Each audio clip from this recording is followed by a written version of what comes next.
I'm glad that you're recording, because I get all these sub-Primals that ask me, why do I use 25-pound plates? Why do I use 15-pound plates? And you know what they're trying to do? They're trying to say, why do you try to make your weight look like more than what it is? Why aren't you using 45-pound plates? This is ridiculous. I use whatever plates make sense. Right now I'm doing strict press. So I'm going up in 25-pound increments. So I'm going to use 25-pound plates. What's more efficient, right? Should I take off the 25 and put on a 45 to make you happy, right? Or should I do what makes sense for me? This is why I'm using 25-pound plates right now. And then I'm gonna go to 15-pound plates. So I don't need to hear it. You should do the same. But I get a lot of DMs or a lot of comments. And in the comments, Primals want to know, how is living in a mansion? How is flying a private jet? How's having a wakeboarding boat? How's having all this stuff? How's this ancestral, right? And I love telling this story because the evolutionary hunters, our earliest ancestors, left the comfort of the cave for a better life, to build a better life full of excitement and full of adventure. And when our evolutionary hunter ancestors found a rock and figured out how to bash it over a skull and access the brain, you had a sub-primal right next to him who said, that's not very ancestral, because this is technology, right? And that same evolutionary hunter figured out how to shape that rock into a blade, and how to use it as a weapon, and how to use it to butcher an animal. And that same sub-primal sitting on the couch, he says, hey, that's not very ancestral, right? So he continues to do his thing and live a sub-primal life. And that evolutionary hunter figures out how to create fire at will. Again, a progression of technology. And that same sub-primal sitting on the couch says, this is not very ancestral, right? So he's sitting idly by, letting life happen to him, where the evolutionary hunter is creating the story of technology across time. This is the epitome, the definition of what is ancestral. There's a technology story across time. So you can be a sub-primal and sit on the couch and let life happen to you, or you can be the evolutionary hunter that leaves the comfort of the cave and creates and shapes a better life and moves from that tiny cave to a big, better, badass, more luxurious cave. And then the guy that creates the wheel, and the evolutionary hunter that evolves that into the engine, into the vehicle, into the plane, and then flying private, creating a better life, shaping a better life. This is the epitome of what an evolutionary hunter does. So I would say these very things that I do define what an evolutionary hunter is. You can take that shit to the bank.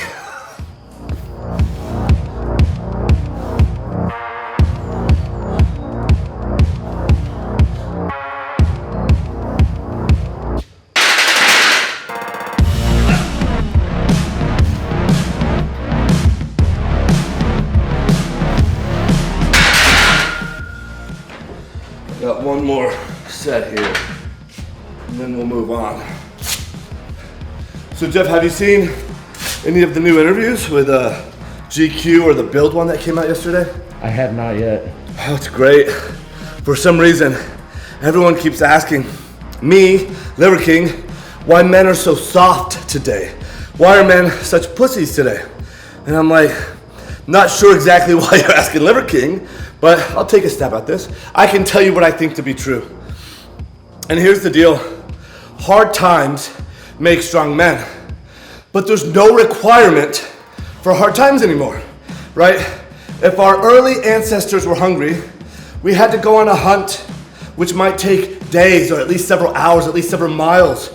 You would have to carry the carcass back, butcher it. Real effort was required. Today there's an app for that, or food is just a phone call away or a drive away. If our early ancestors wanted to procure a mate and propagate the species, real work was required because you had to build real status that you can't just buy at the mall. Today, if you want sex, there's an app for that too, right? There's no true requirement for hard work today. So it's up to parents, models, and role models to really model, teach, and preach that hard work pays off, that it's hard work that's gonna produce hard, strong, valuable men. But what I would say is, if you're an adult man This is no excuse, right? It's still up to you to build, to create the value, the worth, the esteem in yourself so that you can become anything, even a king. And so my advice is start eating liver, go lift heavy shit, learn what the barbarian is, train for the barbarian and complete the barbarian. When you know true strength physically, it's the process that built that strength, right? It's day in, day out, commitment, active suffering, active struggling, go earning that shit, and you will be a hard man because hard work creates strong men. You will be a strong man. Go start eating liver, go start lifting heavy stuff, learn barbarian, complete barbarian. This is my answer.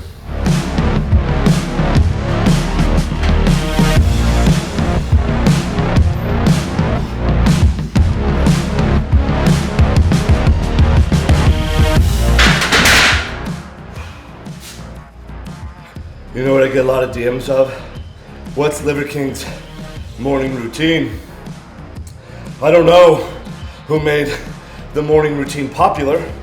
I don't know who told you to go get a morning routine, but I'll tell you right now, they got you. They got you good, because what you need to do is get to work. Because what I'm hearing is, I get up in the morning, I brush my teeth, I wash my face, take a shower, do some stretching, do some breath work, maybe do some yoga, do some journaling, have a cup of coffee. I'm like, holy shit, what time is it? Right? This is what I do. I get out of bed, I put on my cap, because my cap is my crown. I don't touch my face, I don't touch my hair, I don't touch my beard, I don't touch my teeth, I don't touch anything. I get straight to work. And by getting straight to work, I mean, I stack the sun and I stack the earth, right? Because this is the easiest, most efficient, fastest way to let your primal, first version self out, is to immerse yourself in nature. And this simple act of doing this, which takes 5 minutes, is gonna set up your best sleep so you can live your best life. Getting connected, anchored, and grounded into the earth is a primal way to be. It will enable you to feel primal and carry that primal momentum throughout the day. Sharing a win is what's next. Creating unstoppable momentum in my life, in my ecosystem. I get up and I get straight to work, and by straight to work, stack the sun, stack the earth, share my wins, and launch myself into the day. Launch myself into the gym.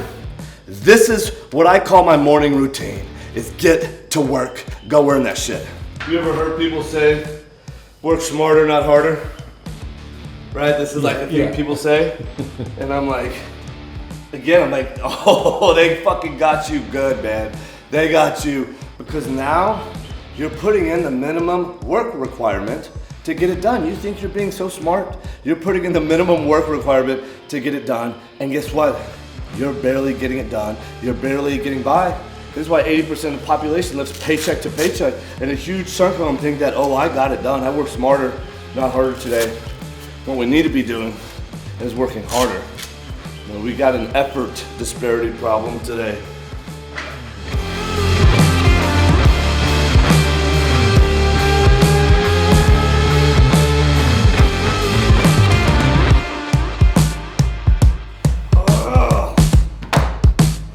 Which of our early ancestors are you talking about?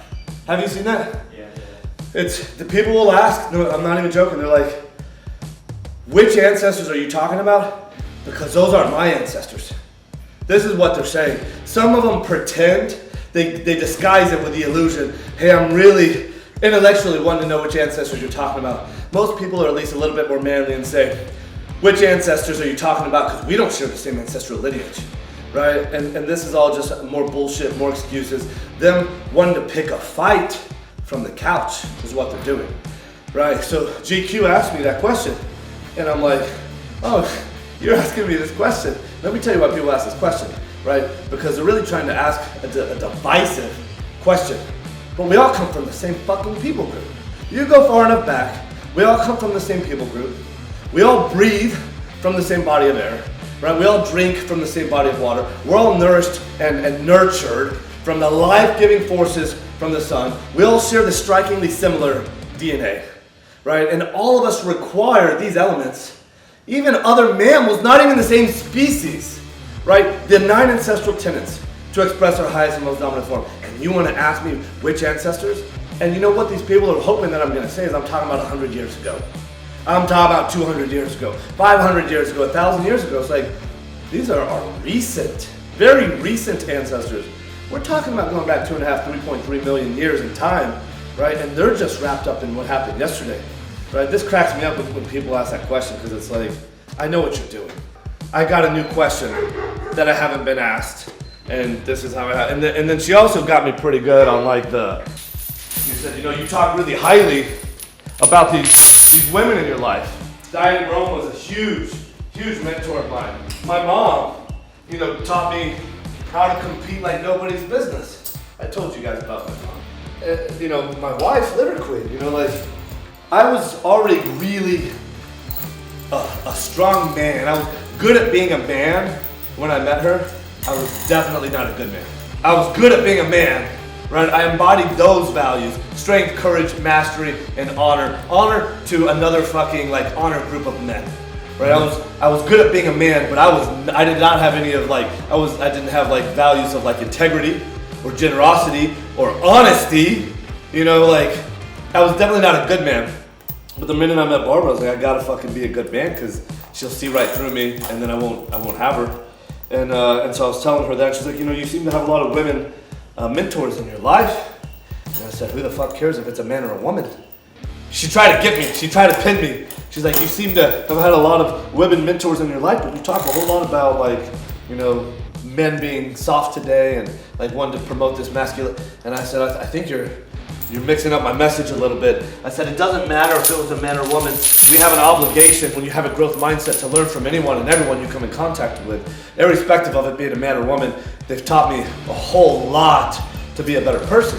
And I said, I haven't mentioned these other names, you know, like Jason Ritchie or Jack Donovan, you know, who have been incredible masculine, you know, mentors in my life. But she got me, and I thought, oh, I didn't really like my response to that.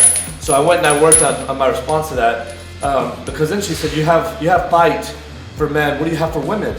And I basically was like, you know, you need to ask Liver Queen that question. I'm not a woman, I do not have advice for women, but you know, a better response would have been, I have 9 ancestral tenets, right? There's 9 of them.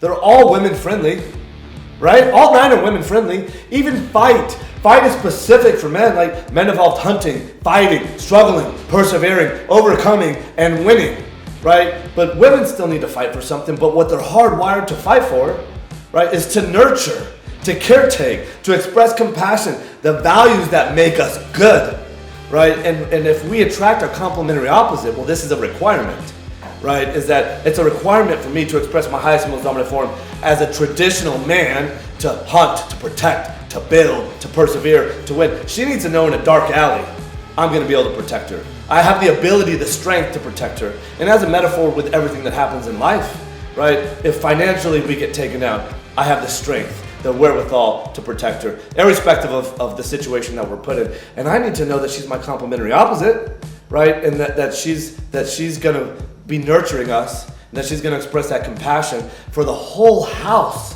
Right? Without that, you're not a whole, right? You know the soul of your relationship is missing. I wish I had a better answer for her back then, but now this is it. It's all 9 ancestral tenets. You know, all you have to do is barely substitute a little bit and fight, but as a woman, you still gotta fight for something. You gotta fight for that thing that makes you a woman. And if you want someone to really elaborate on that, don't ask Liver King.